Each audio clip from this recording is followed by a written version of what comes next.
forget to subscribe my channel Hang Duk Mana. Sas. Assalamualaikum, selamat datang lagi ke channel Hang Duk Mana.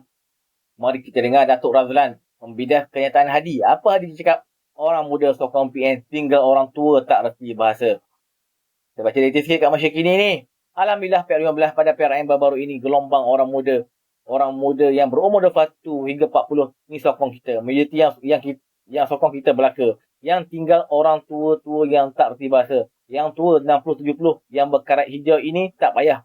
Kiralah. Okey, kita dengar Datuk Razlan membidah kenyataan Hadi. Dia akan kita komen macam biasa. Dalam ceramah dia, ini dah keluar. Di mana dia keluarkan, dia buat live. Dia buat live. Jadi kita boleh tengok live tu. Dia mengatakan yang dia tidak langsung harap ke orang tua, pengundi tua. Malahan dia bukan setakat macam tu, dia mengata pula. Boleh dikatakan mengeji lah. Dia keji orang tua ni. Katanya memang dia mengharapkan orang muda je semata. Orang muda ni yang bagi undi kepada dia, yang dia boleh menang 32-0 di Terengganu dan juga boleh menang semua parlimen di negeri Terengganu ni. Jadi dari segi orang muda tu, adakah BN Barisan Nasional ni, kita ni, betul kat dia cakap tu? Ini bukan kata dia, sebab dah ada orang jawab dah. Tapi dari sudut BN, adakah BN ni kita tak cara orang muda tu? Bagi pandangan saya, pada ketika PRN ketika itu ada wave lah. Okay. Kita kena akui bahawasanya wave itu tak bersama dengan kita. Tetapi bukanlah ayat semua tu. Ya. Okey, bukan semua. Ayat semua tu itu memang menipu lah. Pakai serban tapi menipu lah. Satu lah. Nombor dua, takabur, riak itu adalah sifat-sifat yang dilarang oleh agama kita untuk ada dalam diri kita. Tetapi apa yang dibuat oleh Presiden PAS nampak cukup riak, cakap begitu. Betul. Riak, takabur, umpamakan tidak ada jasa orang lama ni yang selama ini mengundi beliau pun. Sebenarnya tidak semua pun mengundi Barisan Nasional orang tua ni. Betul. Ada ramai juga yang mengundi. Penyokong tegar Haji Adi Abbas ni adalah penyokong tegar daripada kerasuk yang tua. Daripada tua itulah terjadinya PAS kononnya sekuat ini. Tetapi janganlah sampai menghina, janganlah menolak kemungkinan itu. Semua itu adalah sifat-sifat riak yang dilarang untuk kita ada di dalam diri kita. Okey. Terengganu ni special tu. Masa PRN itu hari, orang mengatakan PRN negeri, dia katakan rakyat Terengganu ni bijak.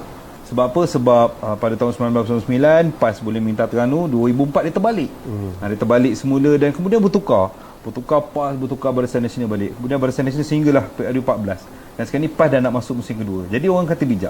Apa pandangan Datuk tentang pengundi bijak di Terengganu ni? Dia lain. Dia bukan pengundi bijak, dia swing vote state lah kita panggil. State yang boleh menukar-nukar kerajaan negeri melihat kepada situasi pada ketika itulah. So ini pun bagi pandangan saya tidak ada isu dulu. Sebab dulu walaupun kerajaan negeri bertukar tetapi kerajaan pusatnya sama. Maksudnya pembangunan kerajaan pusat bawa kepada kerajaan negeri. Perkara itu diteruskan dengan kita melihat kepada kepentingan rakyat tempatan lah. 5 tahun, kita pegang 10 tahun, lepas tu dia pegang 5 tahun, kita pegang balik 5 tahun, dia pegang 5 tahun. Maksudnya penyaluran pembangunan dari kerajaan pusat itu berterusan. So tapi kali ini agak berbeza. Kali ini tidak ada kemena pun dengan pertukaran kerajaan. So dia kena undi kita untuk kita meletakkan kebijaksanaan mereka dahulu hari ini. Betul. Kalau bijak dulu boleh menukar kerajaan negeri disebabkan situasi, hari ini kena bijak jugalah menukar kepimpinan satu seat di Kemaman ini kepada Barisan Nasional disebabkan kita nak suara itu dibawa. Kan? Betul. Ini adalah kebijaksanaan orang-orang Kemaman saya rasa. Jadi kita kena alu-alukan kebijaksanaan ini untuk mereka mengundi calon kita. Ya, betul. Jadi secara rasionalnya adakah Datuk yakin Barisan Nasional boleh rampas balik? Kita lebih daripada suka kepada underdog lah. Kita kena balik kepada asas bahawasanya kita underdog, kita kalah, kita insafi kekalahan kita dan kita tetap berjuang atas landasan Barisan Nasional untuk kita mencapai kemenangan. Kemenangan untuk Tan Sri Raja Effendi ini adalah kemenangan untuk semua rakyat Malaysia dan juga kemenangan untuk rakyat Kemaman sendiri. Kemenangan ini bukannya kemenangan yang main-main sebab kita tidak mahu satu wakil parti yang akan melihat kepada hanya menambah kerusi tapi tidak ada membawa apa-apa kebaikan. Tetapi Tan Sri mempunyai satu tanggungjawab yang penting, yang besar apabila beliau dinobatkan sebagai ahli parlimen untuk membawa suara Kemaman dan juga sekurang-kurangnya apa saja rakyat Terengganu keseluruhannya mempunyai ada ketidakpuasahatian boleh mengadu kepada beliau. Itu nombor satu. Nombor dua, kena faham bahawasanya apa yang saya optimis untuk Tan Sri Menang ini, beliau adalah nasionalis. Beliau adalah bekas Panglima Angkatan Tentera yang tidak boleh dipetikai pun semangat nasional dia. Maksudnya sekiranya ada pertembungan di dalam dasar-dasar kerajaan itu yang akan membawa kepentingan nasional, kepentingan rakyat keseluruhannya, sudah tentu calon seperti ini yang kita nak mewakili kita di dalam parlimen. Sangat betul lah. Betul lah. Okey. Jadi betul lah Datuk cakap tadi, maknanya dengan calon yang kita letakkan ni, dia adalah menjadi satu kekuatan tu kekuatan untuk Barisan Nasional pada kali ni. Okey, Tok. Ini kita cerita pasal wave tadi Okey, wave tadi dia cerita pasal wave orang muda. Tok pun ada sebut pasal situasi itu berbeza, dan sekarang ni ada berlaku permainan persepsi di peringkat nasional. Di mana orang duk cerita AMDAP lah, selagi kalau tengok komen di dalam media sosial, orang cerita selagi UMNO ni bergabung, jangan haraplah UMNO ni di Kemaman contohnya berlaku. Orang PAN yang cakap tu. Iyalah, orang PAN yang cakap kan. Betul. Orang Bersatu pun cakap tu. Betul, orang Bersatu. Tapi Diorang yang jilat dulu. Betul. Betul, setuju. Diorang yang jilat dulu. Diorang yang dahulunya menjatuhkan kerajaan dominan orang Melayu. Kena faham apa pun kita buat hari ini, kita kena faham bahawasanya kita ini ada tanggungjawab kepada bangsa dan agama kita dengan negara kita. Apa pun kita buat, kita tidak boleh meletakkan kepentingan agama bangsa kita ke dalam satu tahap yang cukup berisiko. Mereka mahathir mengaku dengan keluar sekejapnya, saya perlukan DAP perlukan saya untuk menjatuhkan kerajaan dominan Melayu. Muhyiddin kononnya menuduh kita macam-macam, tetapi beliaulah sebenarnya orang yang bersama dengan DAP kononnya pada ketika untuk menjatuhkan kita. Hamzah Zainuddin bersekongkol dengan Muhyiddin lah, lepas tu dah dapat kuasa, nak kuasa dia pergi lompat. Ini semua adalah kerakusan kuasa yang mereka mainkan. Okey, so UMNO DAP, kita lihat kepada hakikat sebenar. Hakikat sebenar apabila UMNO menjadi kerajaan, compare dengan Barisan Bersatu menjadi kerajaan bersama dengan DAP, compare dengan UMNO bersama dengan DAP menjadi kerajaan, banyak bezanya. Di antara perbezaan-perbezaannya adalah Mahathir pada ketika itu dia ada 11 seat, dia nak kuasa Perdana Menteri, dia sanggup gadaikan kepentingan orang Melayu untuk diberikan kepada jawatan-jawatan penting kepada DAP. Dan apabila jawatan-jawatan penting itu diberi kepada DAP tanpa ada kawal selia, tanpa ada ni, sudah tentu ada tindakan radikal. Sebab apa? Itu ada radical move daripada Pakatan Harapan. Jadi pengubahan dasar itu terlampau radikal. Berbeza dengan UMNO menjadi kerajaan bersama dengan Pakatan Harapan. Kita telah menandatangani bahawasanya ada di antara pilar-pilar kita, maksudlah agama, pendidikan, kita punya bahasa dan juga kita punya perlembagaan persekutuan itu tidak boleh diusik dan disir rapi. Dan persetujuan itu bertulis, ditandatangani sebelum mengangkat sumpah. Perbezaan dengan mereka dahulu, mereka tidak ada apa-apa perjanjian, tetapi mereka nak kekalkan kuasa, mereka memberikan apa saja yang dasar parti itu minta. Dia kena faham, ini melibatkan dasar parti. Radical move atau tidak radical move, itu semua adalah parti. Tapi apabila kita pergi kepada kabinet, kepada kerajaan, kepada pembuat dasar, ini adalah kita melihat kepada kesefahaman. Okey?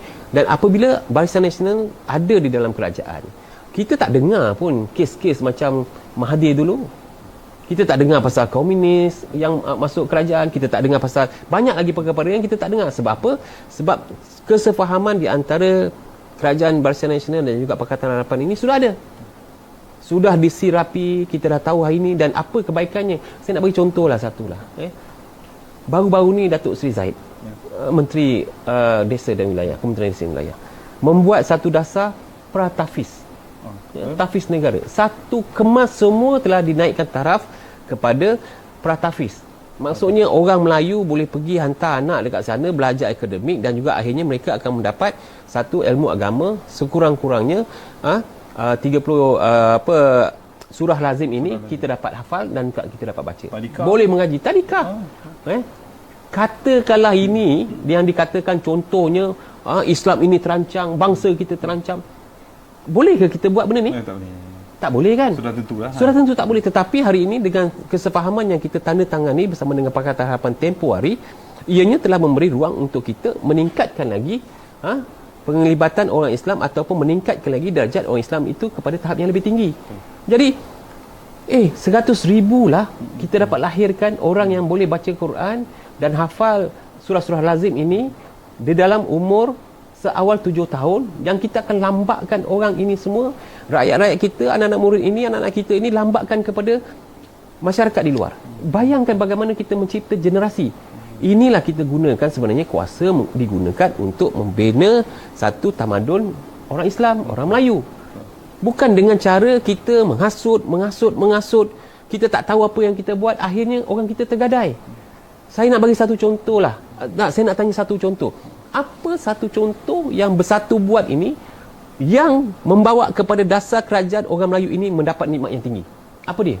Tak ada. Tidak ada langsung. UMNO ini dari dulu yang kita buat ini, kita memberi tanah kepada orang Melayu, buka Felda, buka Felkra, buka Risda, kita bagi jalan-jalan kampung. Orang kampung dulu ada ni apply tanah, kita bagi orang kata dulu 2 rantai ni 2,5 ekar lah. 2 rantai, 1 rantai macam itulah kita bagi. Ini semua adalah perkara-perkara yang UMNO buat. Dan kita bukan berhenti di situ. Kita teruskan pemikiran bangsa dan juga memertabatkan orang Melayu ini sehingga hari ini. Apabila kita dapat kuasa, saya nak tanyalah, diorang ni momokkan yang diorang ni kononnya pejuang Melayu. Bagi saya satu contoh. Satu je contoh. Pasal apa yang mahkamah dekat Kelantan ni? Ilin Ilin ni. Ya. Pasal itu pun mereka tidak boleh mempertahankan mahkamah syariah semasa Taqiyuddin menjadi menteri agama. Itu pun dia tidak boleh mempertahankan, dan dia contohnya menghasut rakyat kononnya, memberikan kesalahan itu kepada Barisan Nasional. Adakah fakta ini yang kita nak sembunyikan? Jadi bagi pandangan saya, apa saja yang mereka cuba hasut orang Melayu, saya minta sangat orang Melayu lihat kepada fakta. Jadikan kemajuan yang kerajaan Malaysia bagi kepada rakyat Malaysia ini, internetnya lah, handphonenya lah, apa benda semua ni, gunakan kebijaksanaan kita untuk mencari fakta. Okey teman-teman, komen saya baca detail sikit lagi.